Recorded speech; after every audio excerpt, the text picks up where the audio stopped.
Warahmatullah. Alhamdulillah, salatu wassalamu ala rasulillah. Nota dah sampai. Pasir around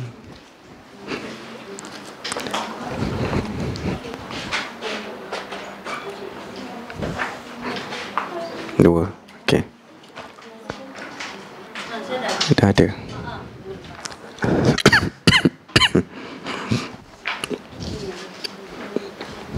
Yang depan dah. Come.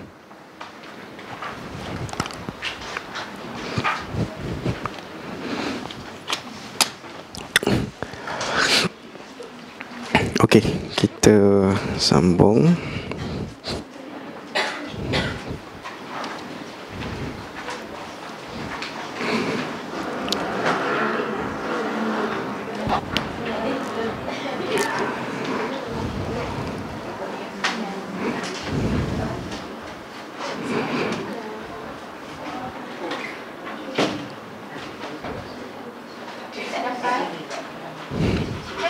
Okay, belakang lagi selamat tak? Kita letak kat situ deh. Letak kat belakang lagi selamat. Abang depan ada katanya ni. Yang anak dia 3 orang tak ada rasa. 1, 2, 3. Boleh lah. Okay. Saya dah cerita pasal page nombor berapa ya? Dia numbering pun problem. Kena maafkan saya. Okay. Okay, come. Tu. Perang Badar. Tak jumpa Perang Badar? Ni jauh ni. Ni Perang Badar. Kita di sini sekarang.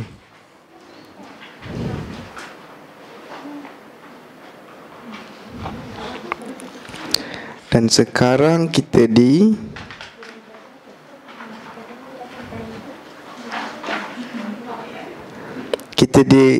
muka surat yang ada ijtihad tu. Come. Next. Ada ijtihad.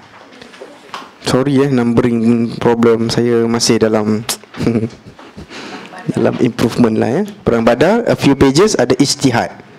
Perkataan pertama kat atas tu, belah kanan. Ijtihad nak. Jumpa? Alright.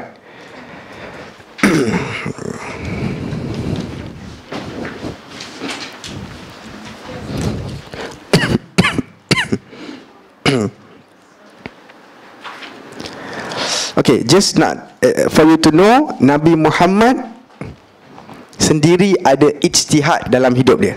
Dia juga membuat keputusan. Maksudnya bukan semua perkara Allah yang suruh.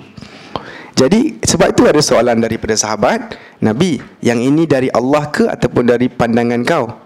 Maka Nabi akan cakap, ini pandangan aku peribadilah. So sebab tu Hubab, yang saya sebut Hubab tanya, ini wahyu ke pendapat Nabi? Sebab dia nak plan untuk tunggu dekat belakang telaga. Jadi Hubab kata, Nabi, kalau kita tunggu depan telaga ataupun perigi tu, rugi, nanti diorang boleh ambil air. So why don't kita control air tu, supaya diorang tak cukup air, susah sikit nak lawan. Jadi dia tanya dulu, Nabi, ni Allah suruh ke? Kalau suruh aku tak nak cakap apa-apa. Kalau bukan Allah suruh, jom kita pergi depan sikit, kita cover telaga tu. Faham kot Alright. So, dan dalam beberapa tempat, itulah kelebihan belajar advance tau. Bila kita belajar sikit, kita akan belajar bahawa semua benda yang keluar dari mulut Nabi itu hukum. Kalau kita belajar sikit, jangan main-main. Nabi dah cakap. Yang jarang diajar sebab dia perlu advance. Macam inilah yang duduk sekali relax, semua orang, kita nampak muka semua orang faham ke tidak, faham tak? Baru ustaz boleh cerita. Bukan semua. Sebab Nabi pernah cakap, satu hari Nabi jalan-jalan, Nabi tengok, apa pasal korang buat benda-benda pelik ni? Nabi tengok diorang kacukkan pokok. Nabi kata, apa korang buat ni? Macam waste of time lah kot. Nabi kata, tak payah buat lah. So diorang pun stop kacukkan pokok kurma.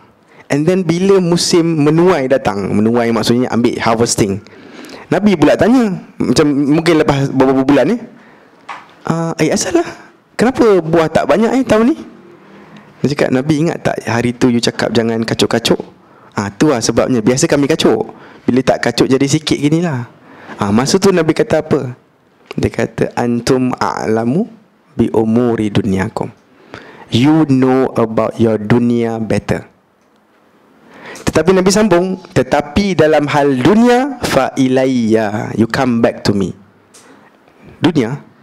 So, tetapi dalam bab akhirat, kau balik kepada aku. Jadi hal-hal syurga, neraka, jangan cakap mungkin ini ijtihad Nabi je kot. Sebenarnya syurga bukan luas sangat, dia sempit. Tapi Nabi ingat dia luas kot. Tak. Dalam bab syurga, neraka, agama, Nabi cakap melalui wahyu. But kalau cerita pasal unta, pasal perubatan tau, elok makan ni, tak sakit perut sangat. Maka dia cakap, tak boleh weh, kita kena minum madu sebab Nabi suruh. Dah, relax lu. Boleh tak minum Gelusil? Tahu Gelusil? MMT, sirap yang rasa macam Colgate tu. Korang semua jenis orang sihat tu ubat putih tu, ubat kapur, ubat gastrik tu. Kadang-kadang air, kadang-kadang biji. Gaviscon lah kalau zaman sekarang. Gaviscon tu kan. So soalan, boleh tak minum Gaviscon tapi macam tak nak minum madu? Boleh je. Sebab zaman Nabi yang dia tahu madu, dia tak jumpa Gaviscon. You understand? Kalau Nabi ada sekarang, saya yakin 158% Nabi akan cakap sakit pergi hospital. Sebab advance dah medical. Kita tahu kanser betul-betul kat mana tau. Kita boleh keluarkan kanser punya, kita boleh tarik sikit tisu daripada mana-mana dalam perut, letak bawah mikroskop, boleh tunjuk main sini. Nampak tak ini line yang cantik? Nampak tak line tu dah pecah? Itu tanda kanser. Sebab kanser dah masuk dalam salur darah contohnya. Kanser dah merebak apa kan. Dan kita boleh buat MRI, CT scan. Tapi manusia nak juga pergi belakang. Tak payah. Kalau bengkak-bengkak makan habatus sauda sudah katanya. Betul. Habatus sauda selesai semua. You kena faham, itu ijtihad Nabi hari itu 1400 tahun dulu. Dan ini hal perubatan. Nabi bukan doktor. Nabi bukan penyair, bukan doktor. Dia juga bukan pakar perparitan. Betul? Dia bukan pakar militeri pun. Peperangan dia bukan pakar. Ada wahyu tu dia menang tu. Maknanya dia ikut cakap Allah, dan dengan dia punya, mereka punya iman dan sebagainya, Allah tolong. Dia bukan pakar. Sebenarnya orang Rom Parsi lawan lagi power. Jadi Nabi bukan pakar hal dunia. Dia bukan pakar bisnes. Ramai orang cakap Nabi bisnes sampai berjaya, kita kena contohi dia. Kadang-kadang saya rasa macam, kau tahu sejarah ke tidak? Tak. Atas kejujuran Nabi, Nabi tak tipu Khadijah. Sebab tu banyaknya untung. Yelah, selama ni orang duduk makan on the way. Selama ni manager Khadijah makan on the way tu. Lepas tu dia kata serigala tangkap duit lah, kena lanun datang minta tol lah. Faham tak? Tapi bila Nabi ni dia ikhlas, dia straight, maka dapat keuntungan macam Khadijah anggap patut aku dapat banyak ni. Khadijah puji dia, kahwin dengan dia. You faham tak? So nak ceritanya, Nabi berijtihad. Dalam hal perhubungan lelaki perempuan, Nabi berijtihad. Contoh, Nabi kata apa tahu? Aku pernah nak menghalang kamu daripada melakukan ghillah. Kalau tak silap saya perkataan dia. Ghillah ialah seorang lelaki ada sexual relationship dengan isteri dia yang sedang menyusu. Kan dia akan susukan anak dalam 2 tahun tu. So orang Arab dulu, masa kau menyusu anak, dia takkan sentuh isteri dia dari segi seksual. Orang Arab dulu. Tapi tak apa, diorang ada 5 isteri, 6 isteri, 8 isteri. Betul ni. So okay, engkau settlekan anak, dia bersama isteri lain. So Nabi kata, aku pernah nak halang kamu daripada bersama isteri waktu dia menyusu. Sebab orang Arab masa itu fikir anak akan cacat.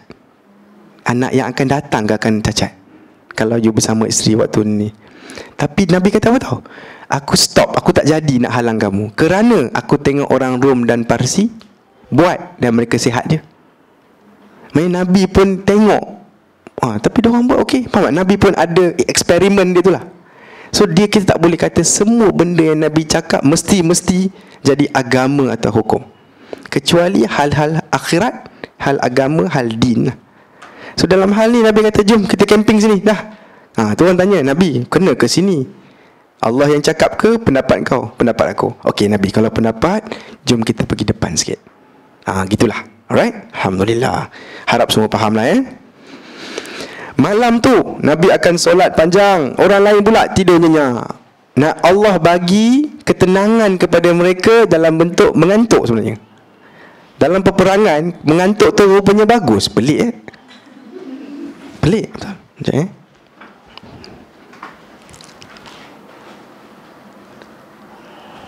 Sekejap Sekejap.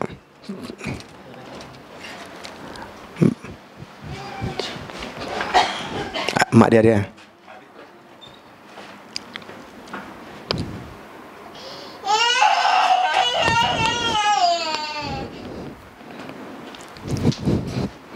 Mana mak dia?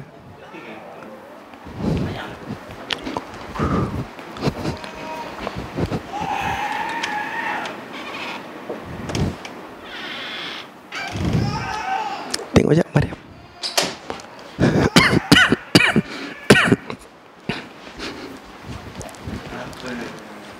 Come. Come.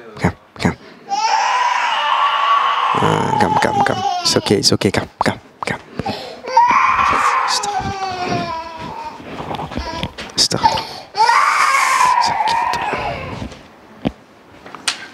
It's okay.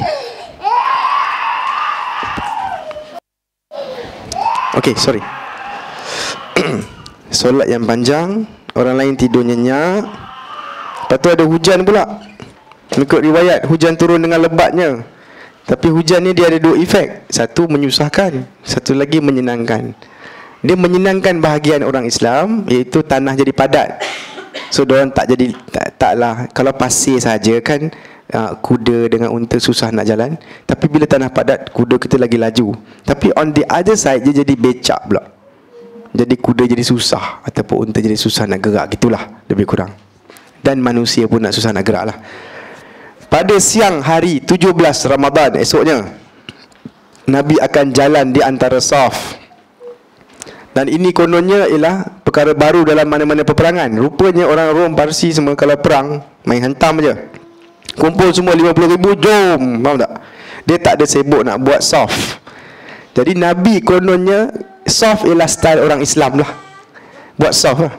Maka Nabi akan suruh luruskan. Ada tu orang ni namanya Sawad. You kena bayangkan bahawa belah sana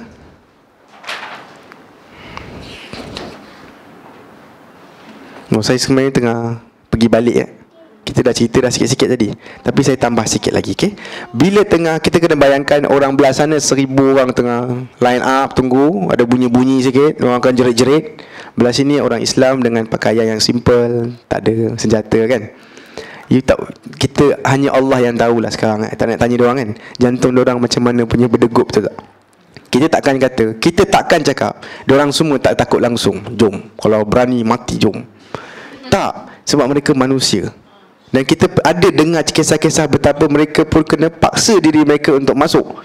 Ada risau juga ni, betul ke aku nak masuk ni? Betul ke aku nak masuk? Ada. Menunjukkan mereka semua manusia. Jadi bayangkan punya risaunya mereka, tengah tunggu, jantung berdegup laju. Nabi pula tengah susun-susun ni. Seorang namanya Sawad, dia ke depan sikit, dada dia ke depan lah, maknanya dia tak ikut soft. So Nabi guna kayu untuk betulkan diorang ni. Nabi cucuk lah perut dia, belakang sikit Sawad, belakang sikit. Okay, lepas habis soft ni, Nabi tanya, ada apa-apa ke kau nak tanya aku? Ada apa-apa benda yang kau nak aku bayar hutang kau ke? Faham tak? Sebab ini kita nak pergi perang ni. Ada apa-apa kau nak tanya ke? Sawad akan angkat tangan. Dia kata apa? Nabi, aku nak balas balik. Kau pernah pukul aku, dia kata. And aku nak balas balik. Aku nak balas balik, dia kata. Nabi kata, apa yang aku buat? Dia kata, tadi yang kau cucuk perut aku waktu kau betulkan. So benda ni agak pelik jugalah kan. Adakah ini time dia nak balas kat Nabi dan sebagainya, macam kisah lah. Tapi Nabi tanpa banyak soal lah, dia terus campak je apa tu, kayu yang dia guna tadi tu. Betul lah, aku memang cucuk perut kau. Okey lah, nah.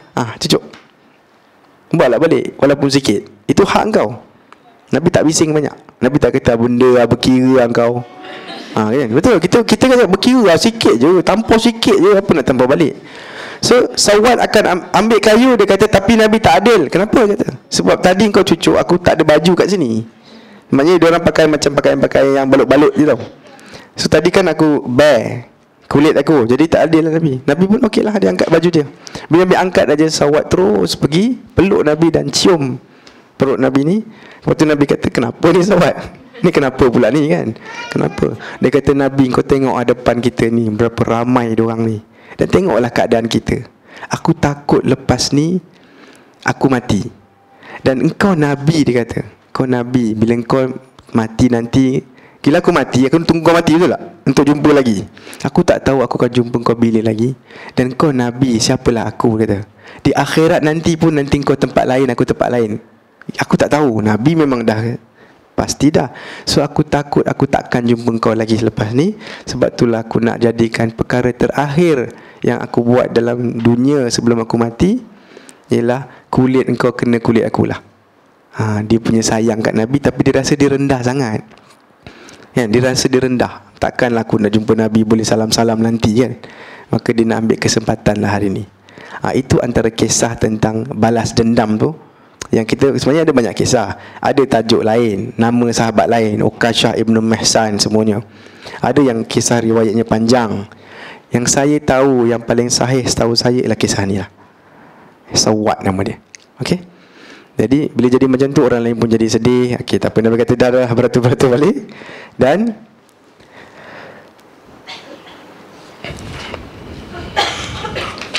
waktu ni lah Nabi akan doa.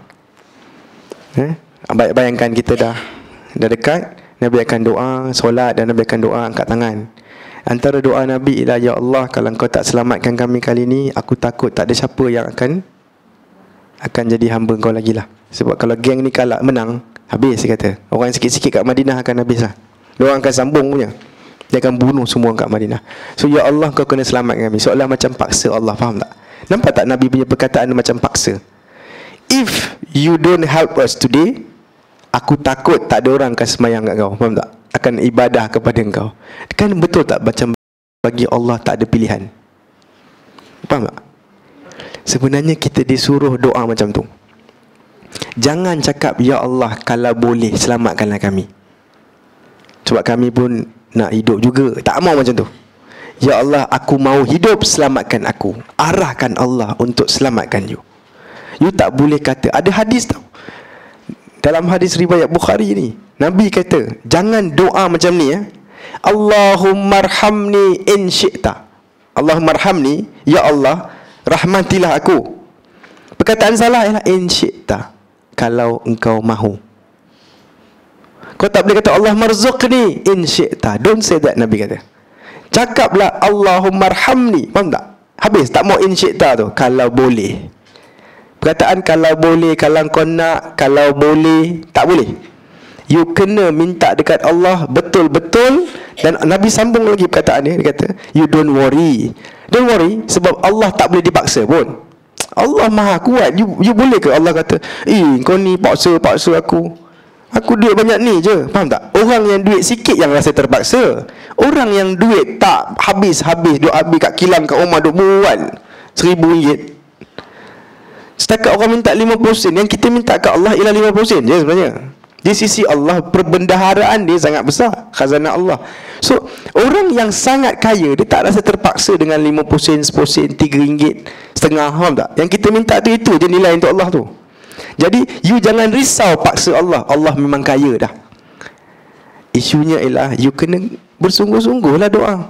Janganlah pergi kat orang kaya yang berjuta duit dia, pinjam RM5 boleh? Betul?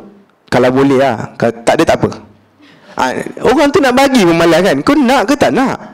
Nah, tak apalah bang, kalau tak ada tak apa. Tapi dia jutawan, faham tak? Dia memang berbilion dekat rumah dia.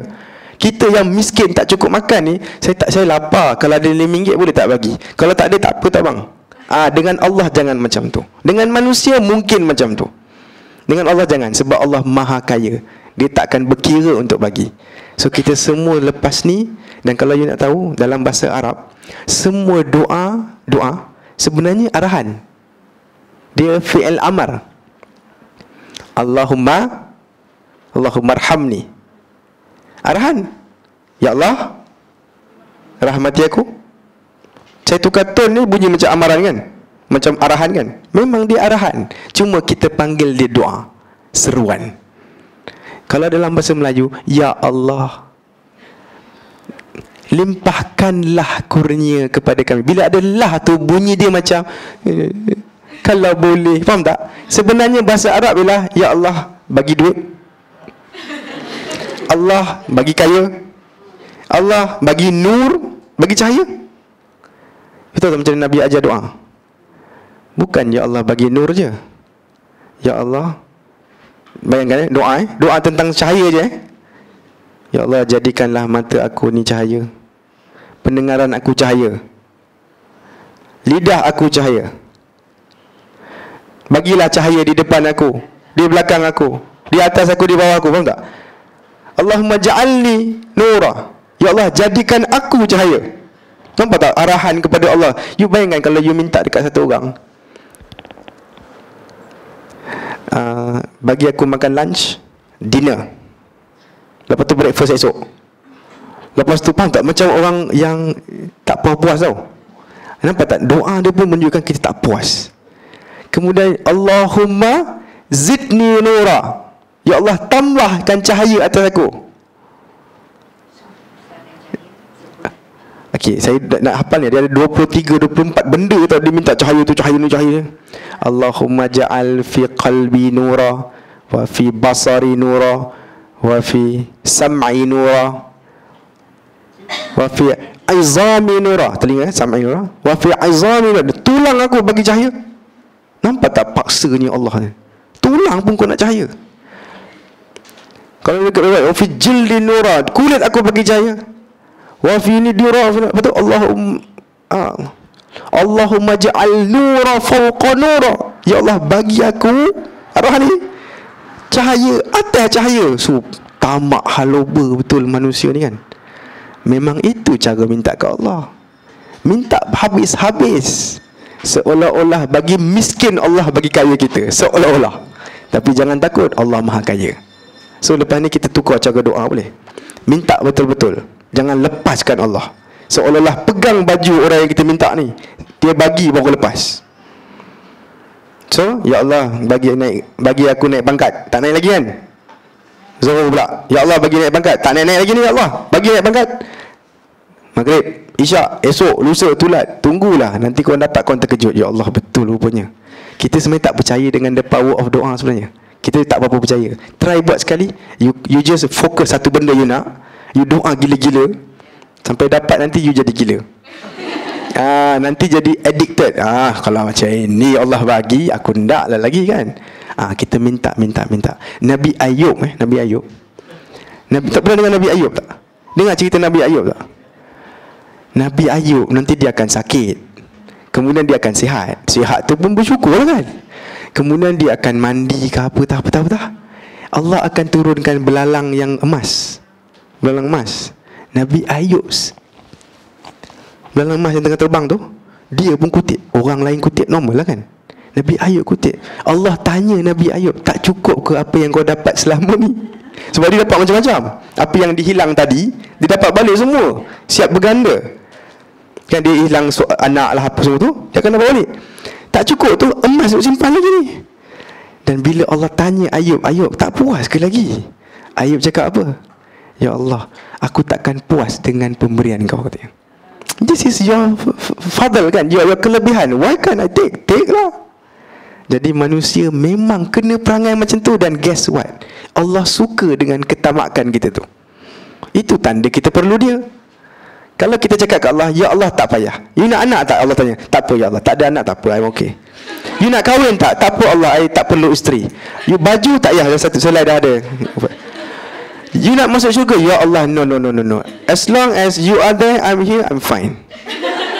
What kind of humble is this? Benci tak you sebagai master? Benci tak? Allah marah orang macam ni rupanya. Seolah-olah Allah kata, nak duit lebih? Tak apa Allah, I'm fine. Gaji 300, okay, I'm fine. Allah tak suka orang yang tak minta. Okay, good, Masya Allah. Siapa pertama kali dengar cerita macam ni? Okay, good. Baik, Nabi akan doa betul betul-betul, ya Allah kalau kau tak bagi kami tak ada ni, tak ada siapa nak semayang kat kau dah. Macam threaten Allah kan. Ya Allah, kau, maknanya ya Allah, you got no choice, menangkan kami. Seperti mana saya kadang-kadang doa dekat Allah, ya Allah, you got no choice, saya memang tak tahan panas, saya tak suka api semua, masukkan aku dalam jannah. You got no choice, I don't want anything else, you must put me in jannah. Saya ada seorang kawan, dia kata dia tak tahan panas, dan dia pun selalu cakap macam tu, Allah got no choice lah, Allah must put me in jannah. I cannot, aku tak tahan panas sikit pun katanya. Allahu Akbar, Allahu Akbar. Nabi pun paksa-paksa Allah sampai dia punya ridak jatuh, kain atas dia. Dan Abu Bakar akan ambil kain atas dia dan letak atas bahu Nabi dari belakang. Dia akan peluk Nabi, dia kata hasbuka ya Rasulullah, cukuplah, Allah mesti jawab punya, kau Nabi, Allah mesti jawab punya. Kemudian Nabi akan masuk dalam kemah dia, dia diam sekejap. Kemudian dia akan keluar kemah, dia kata abshir ya Abu Bakar, bergembiralah Abu Bakar. Nabi dapat wahyu, dia kata tu dia, dah turun dah Jibril, Mikail dan kawan-kawan dia, 1000 malaikat akan turun dalam, kalau kita cek surah Taubah saja, Al-Anfal ke Taubah dan dia kata Jibril punya kuda dah berdebu-debu dah hidung dia, tengah laju lah ni, berdebu dah hidung dia, dan mereka dah siap dah untuk lawan bagi pihak kita. So maknanya apa kita nak takut kan? Apa kita nak takut? Bila Jibril dah turun, bila malaikat turun, manusia tak nampak mereka. Kadang-kadang nampak, kadang tak sure. Faham tak? Sebab diorang turun sebagai manusia. Jadi seolah-olah belah kita ada 1,300 orang. Baru adil kan? Kita lawan dengan berapa orang? Belah sana 1,000 lebih juga kan? So Allah nak bagi satu bilangan yang adil. Aku turunkan bukan malaikat sangat lah, malaikat yang beroperasi macam manusia, faham? Walaupun kuat sikit. Sebab perlu ke Allah turunkan 1,000 malaikat nak lawan dengan 1,000 orang Quraisy? Sebab in kanat illa sayhatan wahidah fa idahum khamidun. Tetapi cukup dengan satu semua orang mati. Kalau ceritanya ialah surah Yasin tu, bila Jibril akan datang ke geng-geng kaum Yasin tu, yang wadrib lahum mathalan ashabal page nombor 2 tu, 3 orang utusan datang, diorang mengarut kau bukan utusan dari Allah bla bla bla bla. Kemudian wajah amin aqsal madinati rajulun yaz'a, datang seorang lelaki dari hujung kampung dan dia kata ikutlah 3 orang ni. Dia pula diorang bunuh. Bila diorang dah buat perangai macam ni, Allah kata tak layak pun aku nak layan diorang dengan tentera dari langit ke bumi. Faham tak? Tentera ni maknanya power-power lah. Allah kata in kanat illa sayhatan wahidah fa idahum khamidun. Apa tahu? Jibril akan datang ke perkampungan diorang ni, kononnya dekat kota dia, dekat pintu kota dia. Jibril akan jerit sekali je. Jeritan dia cukup untuk bunuh semua orang. Adik pernah dengar tak jeritan yang kuat? You pernah dengar bunyi kuat tak? Betul tak jantung you akan macam nak pecah bila guruh yang kuat sangat? You kan okay, imagine 1,000 kali ganda itulah. Jibril datang dan jerit sekali. Allah kata seolah apa tahu, tak layak diorang aku nak hantar ramai-ramai orang, macam glorify diorang pula. I just suruh Jibril jerit je, matilah korang semua, jahat punya orang. So betul tak Allah boleh suruh satu malaikat turun sekejap, by the way, sambil-sambil kau jaga benda lain, kau boleh tak turun kejap selesaikan dia orang? Sebab perang apa? Okay. Sebab Nabi Lut punya kaum, Jibril juga, kalau tak silap saya, dia turun nak settlekan dia orang. Dia guna satu sayap dia saja. Dia ada 600 sayap. Jibril ada 600 sayap. Dia guna satu sayap saja, dia korek tanah bawah ni, seolah macam bumi wangsa maju ni, dia korek bawah. Dan wallahu alam besar sayap satu tu macam mana. Dia korek bawah dan dia angkat bumi tempat kaum Nabi Lut tu. Dia angkat punya tinggi sampai ke dekat dengan langit dunia tau. Jauh lah tinggi ni. Sampaikan malaikat langit dunia tu, langit dunia means yang kita nampak bintang-bintang tu masih langit dunia tau. Jauh lah ni. So malaikat pun bunyi apa ni? Sebab dia dah boleh bunyi dengan bunyi kokokkan ayam. Maksudnya dah dekat sangat ni. Biasa tak dengar jauh. Bila dah dekat, apa bunyi kokok ayam ni? Apa ni? Sebab bukan semua malaikat tahu apa tengah berlaku. dalam dia apa-apa tu, dan manusia pun tengah agaknya tengah goyang-goyang apa benda tengah berlaku ni, malaikat Jibril akan terbalikkan dan hempas balik ke bumi. Maknanya manusia akan just mati dalam satu saat ni lah. Just like tak ada siapa boleh hidup kan kalau bumi terbalik dan hempap kita kan. So malaikat sangat powerful kalau Allah nak bagi. Menunjukkan bahawa tak perlu 1000 malaikat. Soalan, kenapa 1000 malaikat tolong?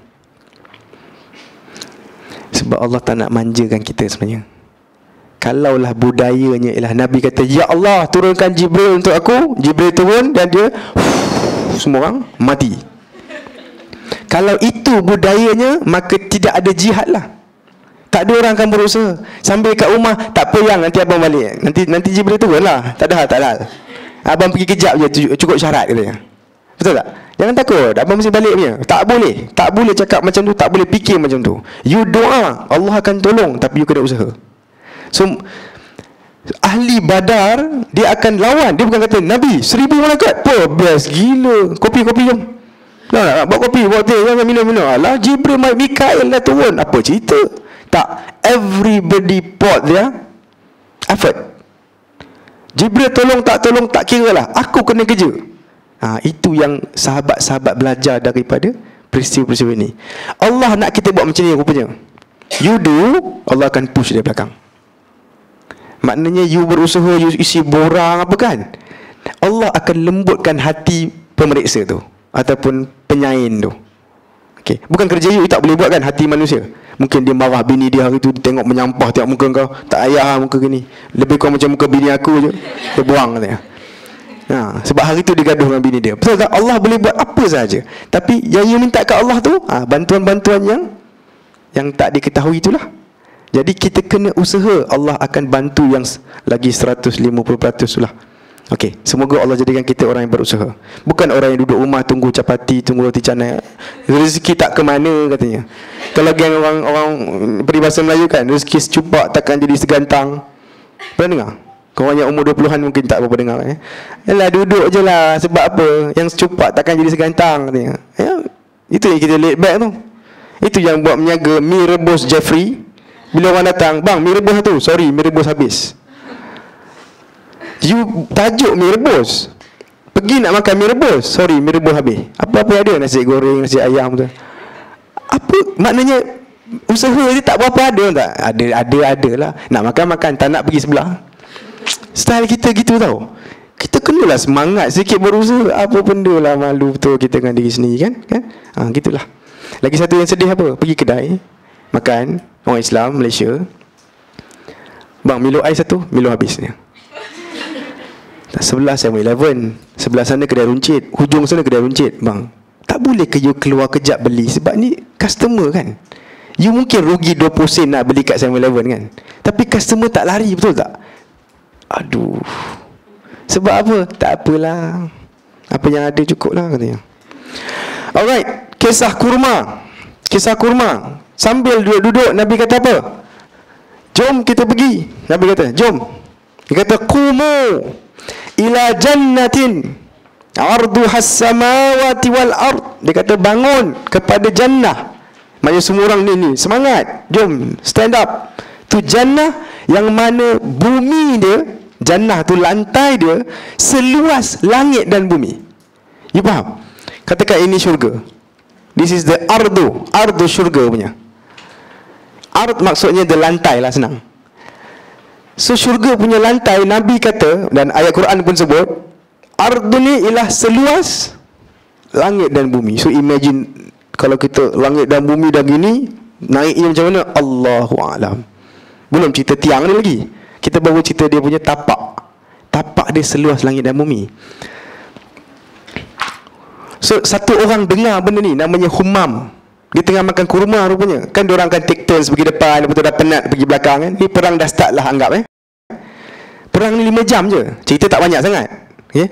Bila Humam ni duduk makan kurma, Humam nama dia betul, Umair Ibn Humam, sorry. Umair Ibn Humam. Dia makan.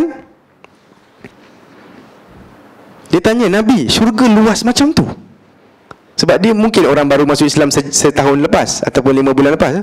Luasnya syurga, dia kata. Nabi kata ya. Habis aku ada peluang tak masuk, kata. Nabi kata fa innaka min ahliha. Engkau memang ahli syurga, kata. Wah, ni naik meremang bulu tengkuk saya cakap macam ni. Engkau memang ahli syurga. Tu dia kata apa? Dia kata bakhin, dia kata. Bakhin bahasa Arab maksudnya apa benda aku tengah buat ni, macam tu lah. Like what? Like apa benda macam tu lah.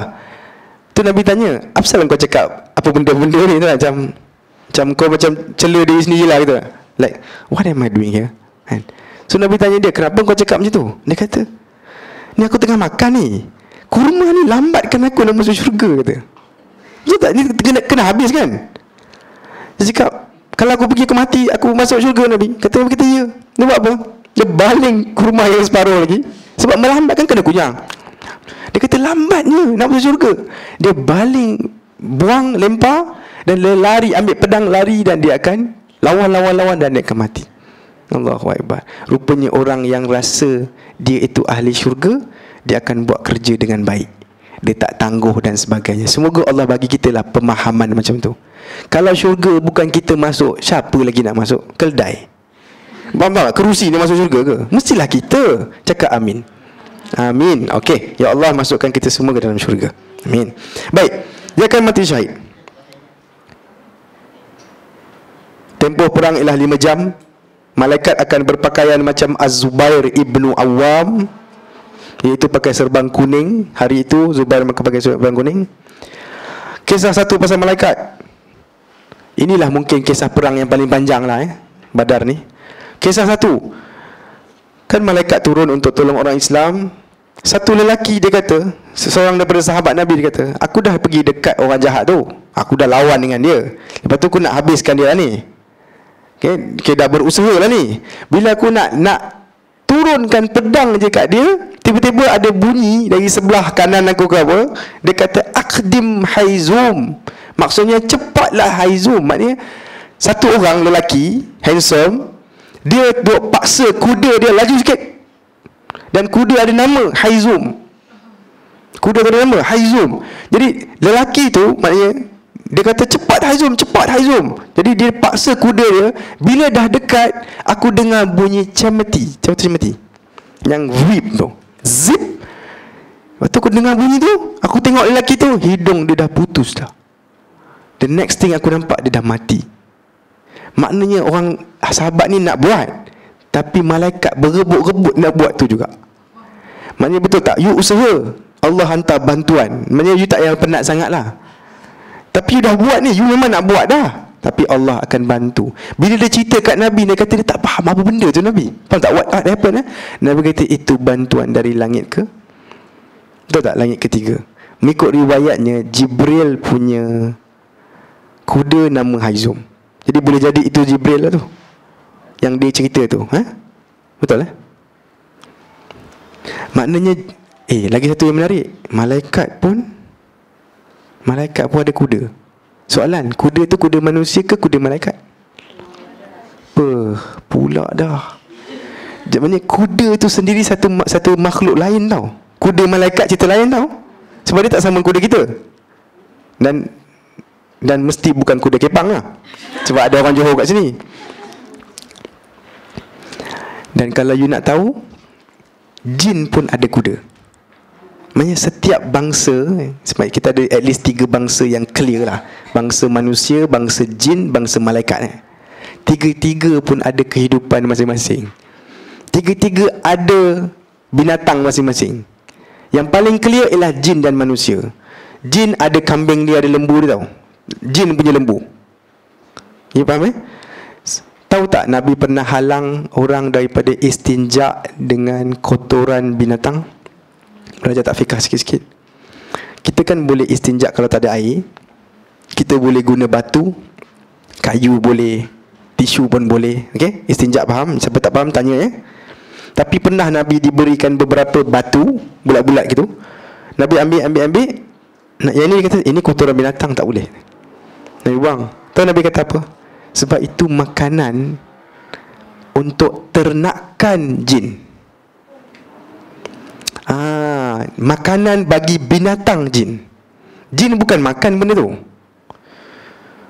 Binatang jin tu makan kotoran-kotoran dari binatang kita. Binatang kita akan berak, najis tu akan jadi makanan jin. Jadi jin makan apa? Jin jahat akan curi-curi makanan daripada orang yang tak baca bismillah. Ramai je orang yang tidak beriman lah maksudnya. Jin baik yang Muslim akan makan dari makanan kita. Apa akan jadi? Tulang-tulang yang kita makan, yang kita baca bismillah tu, akan bila malaikat tu dapat, dia akan boing, drumstick balik. Tulang yang kita buang tu, dia akan drumstick balik untuk mereka dan dia akan makan. Jin Islam. Tapi jin yang tidak Islam, yang jahat, dia akan buat kerja-kerja mencuri lah. Sebab tu yang orang tak kenyang dan sebagainya tu. Bila orang cakap, kenapa kau makan seorang kot? Sebab bila dia makan seorang, jin akan senang join you. Bila tak jemaah, jin akan join, gitulah. Tak baca bismillah kot, sebab jin tengah share makanan you, something like that lah. Boleh So malaikat pun ada binatang masing-masing. Gitulah ceritanya. Alright, menarik. Best kan? Asal muka macam tak best je. Kisah nombor 2. Abbas, kalau nak tahu, Abbas ialah pakcik Nabi, tapi dia datang melalui Mekah. Abbas kan pakcik Nabi. Abbas dah Islam ke belum? Tak pasti. Ulama beza pendapat. Ulama ada 4 ke 5 pendapat bila Abbas masuk Islam. Awal, tengah-tengah, akhir, faham tak? So diorang tak sure. Waktu ini kita tahu Abbas sayang Nabi, confirm. Abbas memang sayang kat Nabi, banyak dia tolong Nabi tau. Dia macam spy Nabi. Tapi dia Islam ke tidak? Question mark. Sebab lepas ni nanti Nabi akan tangkap dia sebagai tawanan. Lepas tu Abbas cakap, asal tak aku jadi tawanan, aku kena bayar 4,000 dirham? Aku Islam lah. Tahu Nabi cakap apa? Allahu a'lam. Allah maha tahu, aku tak tahu engkau Islam ke tidak sebelum kejadian tawanan tu lah. Kita apa. So anggap Abbas geng orang Quraisy, bukan untuk lawan, kena paksa. Sebab orang paksa, dia nak cukup orang kan. Abbas ikut sekali. Nanti seorang lelaki ni, Nabi akan cakap dekat semua orang Islam 300 tu, Abbas jangan bunuh, tangkap je. Sebab sebenarnya dia geng kita. Kan saya kata dia tak Islam, tapi dia kan sayang Nabi, dia tolong Nabi banyak. So Abbas takkan nak serang kita punya. So satu orang sahabat dapat tangkap Abbas. Dia nampak Abbas dalam keadaan apa? Macam termanggu-manggu, macam confused. Dia pun tangkap. Abbas confused lagi. Abbas bukan orang lemah. Yang tangkap dia orang pendek je. Macam lemah. Kalau ikut Abbas, aku boleh cekik je kau ni, kau bukan kuat sangat. So tu lelaki tu, sahabat Nabi, dia bawa, dia lebih pendek dari Abbas, dan dia kecil lagi dari Abbas. So Abbas kata, bila Abbas dah habis confused depan Nabi, dia kata, Nabi, aku berjaya tangkap Abbas, pakcik kau. Nah, Abbas kata, tak, tipu, bukan kau yang tangkap aku. Saya yang tangkap tadi, masa kau tengah confused lah. Tak, orang lain. Ada satu orang ni, muka dia cerah, cantik, handsome, atas kuda hitam katanya. Dia yang tangkap aku. Lelaki tu melawan juga. Tak, aku yang tangkap kau. Sebab dia orang nak Nabi, satunya ada harta rampasan perang apa semua kan. So dia nak nama dia, aku tangkap Abbas. Dia duduk lawan-lawan dengan Abbas. Abbas kata bukan, tipu apa semua. Dia duduk lawan-lawan. Nabi kata diamlah. Itu sebenarnya bantuan dari langit, Nabi kata. Maknanya malaikat sebenarnya yang tangkap Abbas sampai dia confused tu. Maknanya mungkin malaikat tangkap Abbas, jatuhkan dia sampai dia, apa tengah jadi ni? So orang pendek dia datang, aku tangkap kau. Jadi siapa yang betul-betul tangkap? Sebenarnya malaikat yang buat kerja kan. Kau tangkap aku waktu aku tengah confused tu kan. Jadi gitulah cerita dia. Kisah ini ada dalam kitab-kitab sirah. Baik. Semua orang jahat, dia ada level kejahatan. Bukan semua orang jahat sama, betul tak? Abu Jahal jahat yang teruk, Abu Lahab jahat teruk, Abu Sufyan jahat tapi tak berapa jahat. Kan sama-sama kafir sekarang, tapi kejahatan berbeza. Kita nampak trend dia macam ni. Cerita dia gini, Perang Badar akan clearkan orang jahat yang level 1. Kira gangster yang kaki betul-betul kepala tak boleh nak tolongnya. Tapi Allah akan biarkan orang-orang yang second line, gangster juga, jahat, tapi yang nanti semua akan masuk Islam. So Allah akan selesaikan yang geng nombor 1. Siapa tahu? Utbah ibnu Rabi'ah, Uqbah ibnu Abi Mu'aid. Siapa? Dia yang jerut Nabi dari belakang waktu Nabi solat. Abu Lahab. Siapa? Yang bunuh Yasir dan Sumayyah. Sulanya Sumayyah ni, jahat ni. Dia juga orang yang nak pijak tengkuk Nabi waktu Nabi solat. Dialah orangnya yang plan untuk boykot 3 tahun orang Islam dan Banu Hashim. Dialah buat macam-macam. Dan Umayyah Ibn Khalaf pun akan mati dalam perang Badar. Siapa Umayyah pula? Penyeksa Bilal. Yang ahadun ahad, ni dah dia mamatnya, Umayyah Ibn Khalaf. Dan beberapa lagi orang-orang besar yang Allah Maha tahulah, mereka ni memang tak boleh tukar punya geng lah. Maka Allah akan lenyapkan dia perang Badar. Saya akan cerita satu cerita dulu. Abu Jahal akan mati dalam perang Badar. Okey, perang Badar terjadi tahun berapa Hijrah? Tahun 2. Nabi wafat tahun berapa? Masya Allah. Takkan silap dah, insya Allah. Perang Badar tahun 2 Hijrah. Tahun 2 Hijrah akan mati gangster kelas pertama. Senang cerita. Okay, satu gangster yang nombor 1 saya nak cerita, Abu Jahal. Cerita dia macam ni. Abdul Rahman Ibn Auf, sahabat Nabi, dia yang berceritakan kepada kita. Nampak semangatnya dalam berperang. Abdul Rahman Ibn Auf kata, aku masuk perang Badar. Kuat sangat ke? Kadang-kadang tak ada. Aku masuk perang Badar. Dan dia kata, Abdul Rahman Auf ni umur dah agak lanjut. Dia mungkin dah 50 lah masa ni. Dia kata, aku tengok kiri dan kanan, Allah, lemah semangat. Tahu kenapa? Ini geng Muslim lah. Tapi tengok orang Ansar, kanak-kanak lah, orang Madinah, yang mungkin umur dia 16-17 je, budak lah. Bila dia tengok kanan, Allah, budak. Tengok kiri, budak juga, yang macam tak pandai lawan lah. Pada pendapat dia, garanti budak ni first time berperang. Dia kata, lemah semangat aku. Sebab apa? Orang yang berperang, dia suka berperang sebelah Khalid Ibn Walid. Baru semangat tu macam dikongsi tau. Kalau you berperang tu, ada budak-budak yang tu tu macam, Allah, engkau pula aku nak jaga siapa tu tak? Nak tolong kau lagi, nanti kau dahaga lah, nak coklat lah kan. Macam tu lah agaknya Abdul Rahman Auf duk fikir. Macam kau, alah budak-budak, lemah lah semangat kan. Dia duk harap Abu Bakar Omar lah sebelah dia kot. Dia kata, tak apalah, sambil aku ke depan, kan dia orang macam soft-soft tu kan. Sambil ke depan, budak sebelah ni panggil, pakcik, nak tanya sikit. Sambil gaduh kan, lawak apa perang ni. Apa dia kata? Pakcik kenal Abu Jahal tak? Kata.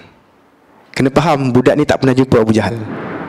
Tapi Abu Jahal dia tahu cerita. Macam kita benci Abu Jahal, pernah jumpa ke? Tak pernah. Muka dia bengis ke handsome, tak tahu kan? Tak tahu, Allahu'alam. Tapi benci kan? Jadi budak ni pun iman sama macam tu lah. Dia marah Abu Jahal, kau menyusahkan Nabi aku, kau bunuh sahabat-sahabat Nabi kau ni. Padahal dia baru masuk Islam semalam kot, ataupun tahun lepas, tak kisahlah. Tapi semangat Islam dia kuat. Dia kata, pakcik, tunjuk kat aku Abu Jahal. Pakcik kata, kau nak buat apa? Dia jahat. Abu Jahal jahat kan? Aku nak bunuh dia. Pakcik kata, semangat dalam hati lah pakcik tu. Okay, nanti aku tunjuk kalau jumpa.